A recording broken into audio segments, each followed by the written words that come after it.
பிரியமானவர்களே, பொறாமை குணம் என்பது நம்முடைய வாழ்க்கையில் இருக்குமானால் அது நம்மையும் அழிக்கும், அது நம்முடைய சந்ததியை அது அழிக்கக்கூடியதாக இருக்கும். ஒருவேளை நீங்கள் இப்படி இருக்கீங்களா, நாங்கள் யார் மேலேயும் பொறாமைப்படுறதில்லை, எந்த குடும்பத்தார் மேலே நாங்கள் பொறாமைப்படுவதில்லை, ஆனால் எல்லோரும் எங்களை கண்டு பொறாமைப்படுகிறார்கள் என்று சொல்லி நீங்கள் வருத்தப்படுறீங்களா?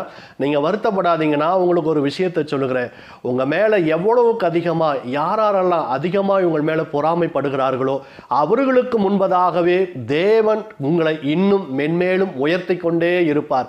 ஆகவே இவ்வளோ பேரும் என் மேலே பொறாமப்படுறாங்களே, என் பிள்ளைகள் மேலே பொறாமப்படுகிறார்கள் என்று சொல்லி கவலை கொள்ளாதீங்க, பயப்படாதீங்க. உங்களுக்கு ஆட்கள் பொறாமையில கூட கூட கர்த்தர் அவர்கள் வெட்கப்பட்டு போகும்படியாக அவர்களுக்கு முன்பதாகவே தேவன் உங்களை பூமியிலே கர்த்தர் உங்களை பெரிதாய் உங்களை ஆசீர்வதித்து கொண்டே இருப்பார், உங்களுடைய சந்ததிகளை ஆசீர்வதித்து கொண்டே இருப்பார். ஆனால் நாம கிறிஸ்தவர்களாக இருக்கிறோம், சத்தியத்தை பிறருக்கு நாம் சுவிசேஷமாய் அறிவிக்கக்கூடியவர்களாக இருக்கிறோம்.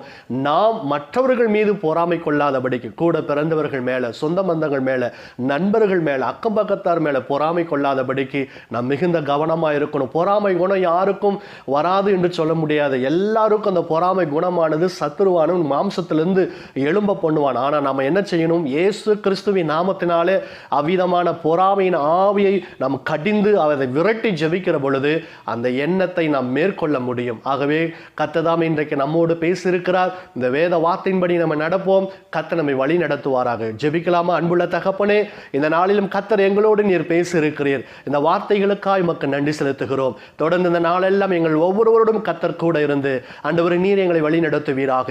இயேசு கிறிஸ்துவின் நாமத்தில் ஜெபிக்கிறோம் எங்கள் ஜீவனுள்ள நல்ல பிதாவே. பிரியமானவர்களே, இந்த கேள்வி நேரத்திற்குள்ளாய் நாம் வந்திருக்கிறோம். நாம் இன்றைக்கு கூட ஒரு விஷயத்தை நான் உங்களோடு பகிர்ந்து கொண்டேன். எந்த குடும்பத்தார் நிறைய பொருட்களை வாங்கினாங்க, அவங்க ஆஸ்வதிக்கப்பட்டாங்க, அந்த குடும்பத்தாருடைய பெயர் என்ன அப்படின்றத நீங்கள் கமெண்ட்ஸில் பதில் அனுப்புங்க. கர்த்தர் உங்களை வழி நடத்துவாராக. ஆமென்.